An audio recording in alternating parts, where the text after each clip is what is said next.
President Trump just announced a brand new gold card that's shaking up the world of immigration.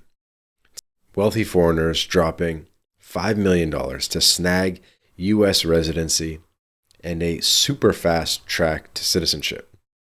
It's bold, it's flashy, and it's set to probably replace the messy EB-5 visa program that's been stumbling along for decades. So let's unpack what this gold card is, why the EB-5 was such a disaster, and what this means for the US and the global investment migration scene. If you're new here, subscribe, hit that like button, and let's get rolling on this video. So here's the scoop. On February 25th, 2025, just yesterday as I'm filming this, Trump stood in the Oval Office and dropped this game changer. He's launching what he calls the Gold Card in about 2 weeks. It's a program where rich foreigners can pay $5 million up front to live and work in the U.S. with a very short path to citizenship.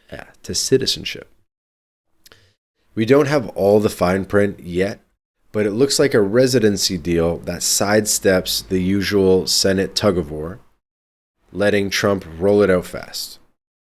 And yeah, that $5 million price tag, it's 5 times what the old EB-5 program charged, which is a huge leap. This isn't some random idea, it's replacing the EB-5 Immigrant Investor Program, which has been around since the 90s. Trump and Commerce Secretary Howard Lutnick say the EB-5 is outdated and broken. Lutnick even called it full of nonsense. The Gold Card is their fix. No complicated investment rules, just a straight up $5 million donation. That's our understanding of it. They'll vet buyers to make sure they're world-class global citizens, whatever that means. But it's a total shift from how things used to work. To get why this matters, let's rewind and dig into the EB-5's messy past, or at least a bit of it. So back in 1990, under President George H.W. Bush, Congress launched the EB-5 to lure wealthy foreigners into the U.S. economy. The deal was simple: invest $1 million, or even only $500,000 in struggling areas like rural towns or high unemployment zones. Create 10 jobs, and you'd score a green card for you and your family. It was a VIP lane for millionaires who couldn't come through family ties or work visas. In 1992, they added the Regional Center Program, letting investors pool cash into big projects like skyscrapers or malls without running a business themselves. That's when it took off. By the 2010s, billions were flowing in. Think luxury condos in New York, hotels in Miami, even Hudson Yards. At its peak, EB-5 brought in over $4 billion a year and made up 10% of employment-based immigration. Sounds awesome, right? Well, not so fast. The EB-5 was a train wreck for a bunch of reasons, and it's still going.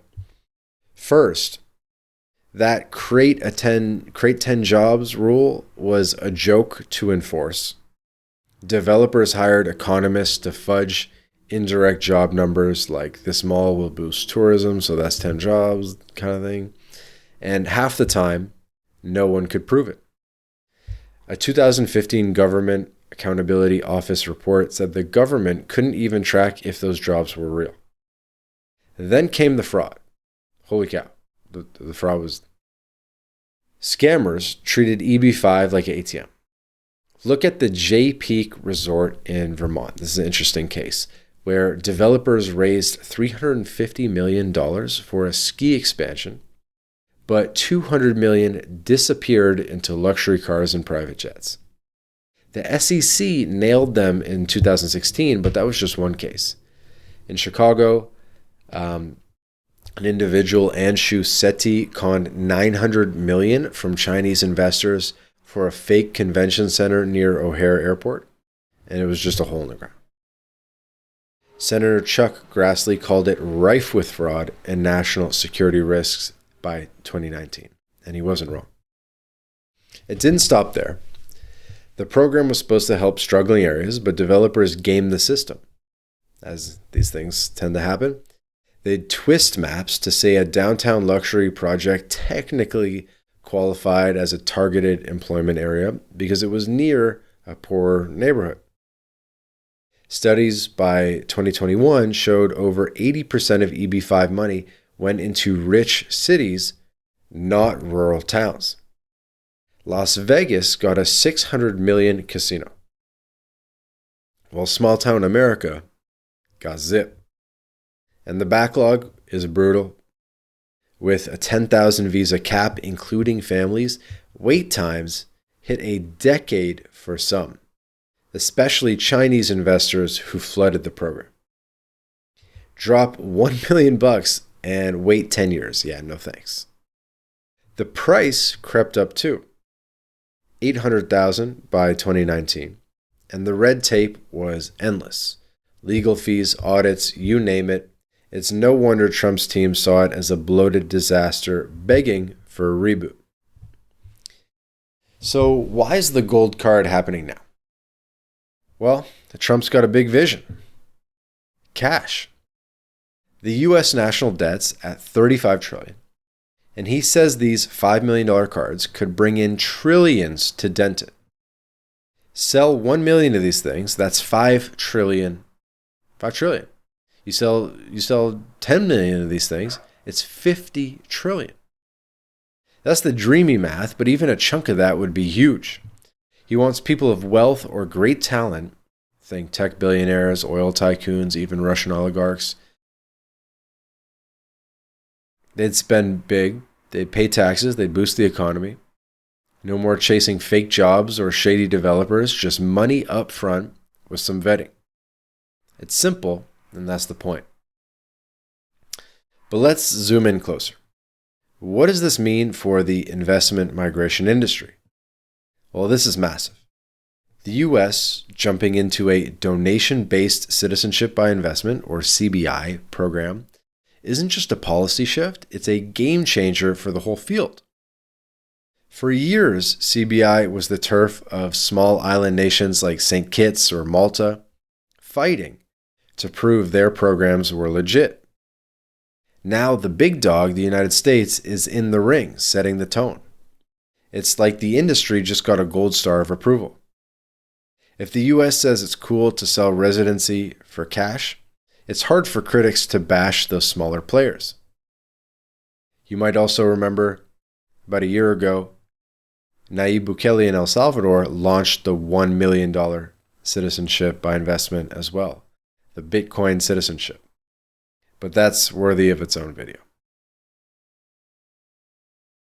Back to the US, this also screams Doge vibes. You know, the Department of Government Efficiency Trump's been hyping. That approach has clearly hit the immigration department. And honestly, I'm here for it. If you don't know the inefficiencies of the USCIS, let me tell you. The USCIS needs to be cleaned out just as much as the Department of Education or the military or USAID, all these other groups. Maybe 2025 is the year immigration policies finally match reality. But there's a flip side to this gold card. At $5 million, it's for the ultra rich, not your average Joe with $1 million. So critics are already fuming, saying it turns citizenship into a luxury item.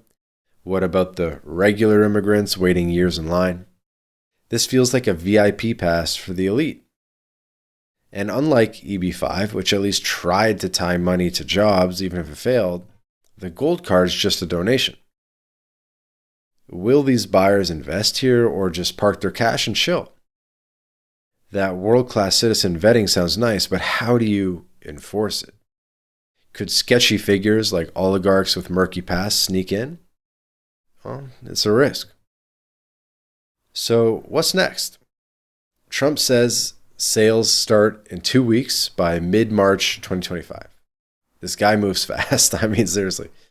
He's betting he can launch this without Congress by framing it as residency, not instant citizenship. But legal fights could pop up.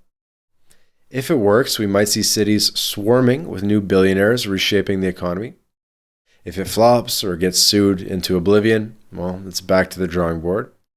Either way, it's a huge deal, and we'll be keeping you posted as it unfolds.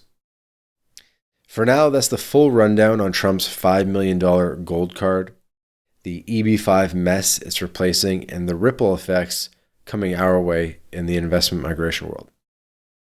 What do you think? Brilliant move or elitist chaos?